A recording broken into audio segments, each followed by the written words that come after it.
Lady super star అని అప్పట్లో విజయశాంతిని అనేవాళ్ళు. ఇప్పుడు నయనతారని అంటున్నారు. కానీ ఇండియన్ ఫిల్మ్ ఇండస్ట్రీకి ఉన్న ఒకే ఒక lady power star Sai Pallavi. ఈ తమిళ పొన్ను మలయాళం సినిమాతో జనాలను ఫిదా చేయడం మొదలుపెట్టింది. అలాంటి తనకి పవర్ స్టార్ బిరుదు రావడం వెనుకున్న లింక్ ఏంటి?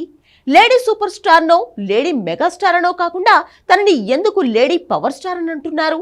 పవన్ కళ్యాణ్ బిరుదుతో సాయి పల్లవికి ఉన్న లింక్ ఏంటో చూసేయండి.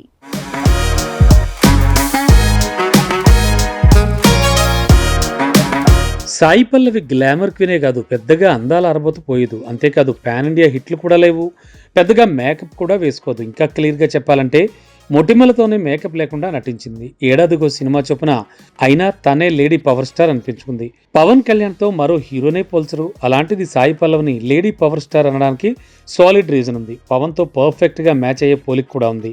సాయి పల్లవి తనకి పాత్ర నచ్చిందే చేస్తుంది, నచ్చితేనే చేస్తుంది. ఎవరి కోసం మనసు మార్చుకోదు, అందాలు ఆరబోయదు, టాలెంట్నే నమ్ముకుంది. దీనికి తోడు మాటిచ్చి నిలబడుతుంది. ఇవన్నీ పవన్ లక్షణాలనే రిఫ్లెక్ట్ చేస్తున్నాయి. ఇదొక్కటే కాదు, తను ఎక్కడికి వెళ్ళినా అందరి చూపు తన మీదే. తన వ్యక్తిత్వంతోనే ఎక్కువ మంది తనకి ఫ్యాన్స్ అయ్యారు. నిజమే, మలయాళంలో ప్రేమలో అలా మెరిసి ఇలా ఇక్కడి జనాన్ని ఫిదా చేసేసింది.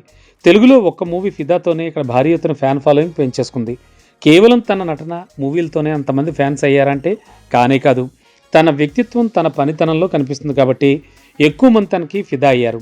అచ్చంగా ఈ లక్షణమే పవన్తో పోల్చేలా చేస్తోంది. ఎందుకంటే పవన్ పెద్ద డాన్సర్ ఏం కాదు, అద్భుతమైన నవరస నటకిరీటి కాదు.